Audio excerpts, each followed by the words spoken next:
అక్రమ కేసులో సిట్ అక్రమ అరెస్టుల పర్వం కొనసాగుతుంది. తప్పుడు సాక్ష్యాలు, తప్పుడు వాంగ్మూలాలను అడ్డుపెట్టుకుని రిటైర్డ్ అధికారులు ధనంజయ రెడ్డి, కృష్ణమోహన్ రెడ్డిలను అరెస్ట్ చేసింది.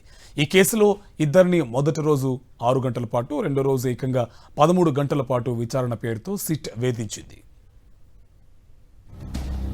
మద్యం కేసులో రిటైర్డ్ ఐఏఎస్ ధనంజయ రెడ్డి, కృష్ణమోహన్ రెడ్డిలను సిట్ అధికారులు అరెస్టు చేశారు. 3 రోజుల విచారణ అనంతరం సిట్ అరెస్టు చేసింది.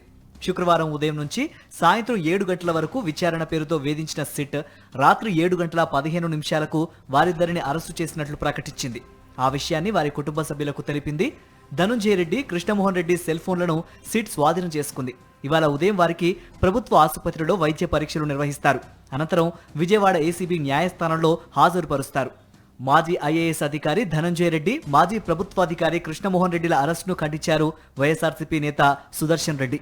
కక్ష సాధింపులో భాగంగానే వారిని అరెస్టు చేశారని మండిపడ్డారు. అక్రమంగా అరెస్టు చేసి అధికారులను వేధించడం మంచి పద్ధతి కాదన్నారు సుదర్శన్ రెడ్డి.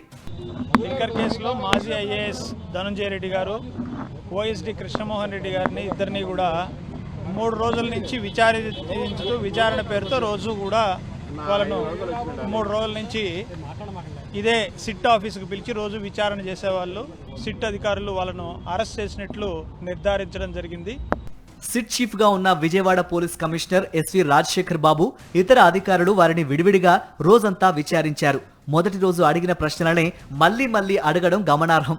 వైఎస్ఆర్సీపీ ప్రభుత్వ హయాంలో మద్యం విధానంతో తమకు ఏమాత్రమూ సంబంధం లేదని ధనంజయ రెడ్డి, కృష్ణమోహన్ రెడ్డి మరోసారి స్పష్టం చేశారు. సీఎంఓ కార్యదర్శి, ఓఎస్డీలకు మద్యం విధానం రూపకల్పన, అమలుతో ఎలాంటి సంబంధం ఉండదని నిబంధనలను ఉటంకిస్తూ తేల్చి చెప్పారు. ఆ అంశం పూర్తిగా ఎక్సైజ్ శాఖ, బేవరేజెస్ కార్పొరేషన్ కు సంబంధించిందని పేర్కొన్నారు.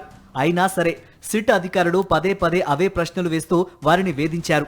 ఉద్దేశపూర్వకంగానే కాలయాపన చేస్తూ వారిపై మానసిక ఒత్తిడికి గురి చేసేందుకు యత్నించారు. ఇక మెయిల్ ఐడీలు, పాస్వర్డ్ చెప్పమని సిట్ అధికారులు అడిగారు. అందుకు వారిద్దరూ సున్నితంగా తిరస్కరించారు. న్యాయస్థానం ఆదేశాల మేరకు నడుచుకుంటామని స్పష్టం చేశారు.